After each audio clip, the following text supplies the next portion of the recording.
اللہ تعالیٰ کی بنائی ہوئی مخلوق میں جن بھی ہیں جو ہم کو دکھائی نہیں دیتے، مگر جن ہم کو دیکھ سکتے ہیں۔ یہ بہت طاقتور ہوتے ہیں اور جہاں چاہیں تھوڑی سی دیر میں جا سکتے ہیں۔ اللہ تعالیٰ نے انسانوں کو مٹی سے اور جنوں کو آگ سے پیدا کیا ہے۔ یہ جنگلوں اور پہاڑوں میں رہتے ہیں۔ جنوں میں سب سے بڑا جن شیطان ہے، اس کا نام ابلیس ہے۔ یہ پہلے آسمان میں رہتا تھا اور اللہ تعالیٰ کی بہت عبادت کرتا تھا۔ اللہ تعالیٰ نے جب حضرت آدم علیہ السلام کو پیدا کیا، بنایا، تو فرشتوں کو حکم دیا کہ اس کو سجدہ کرو۔ سب فرشتوں نے اللہ تعالیٰ کا حکم مانا اور انسان کو سجدہ کیا، لیکن شیطان نے سجدہ نہ کیا۔ اللہ تعالیٰ نے فرمایا، جب میں نے تجھ کو حکم دیا تو کس وجہ سے تو نے سجدہ نہیں کیا؟ شیطان نے کہا، میں اس سے اچھا ہوں، مجھ کو آپ نے آگ سے بنایا اور اسے مٹی سے بنایا۔ اللہ نے فرمایا، تو بحشت سے اتر جا، تو اس قابل نہیں یہاں غرور کرے، تو ذلیل ہے۔ شیطان نے کہا، مجھے قیامت تک کے لیے مہلت دیجیے۔ اللہ نے فرمایا، جا مہلت دی جاتی ہے۔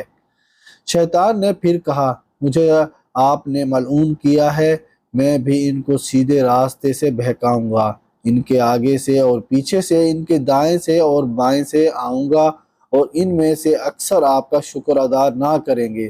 اللہ میاں نے فرمایا، نکل جا یہاں سے ذلیل مردود، جو لوگ ان میں سے تیرا کہنا مانیں گے، ان سب کو اور تجھ کو جہنم میں بھر دوں گا۔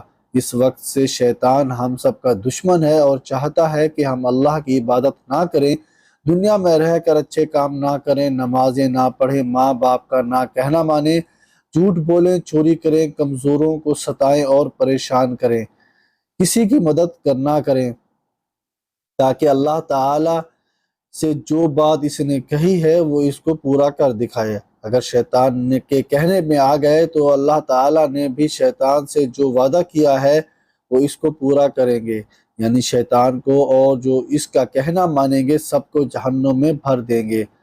اللہ ہم سب کو جہنم سے بچائے، آمین۔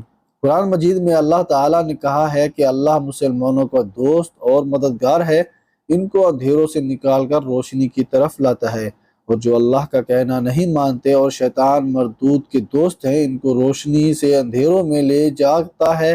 ایسے لوگ دوزخ میں ہمیشہ رہیں گے۔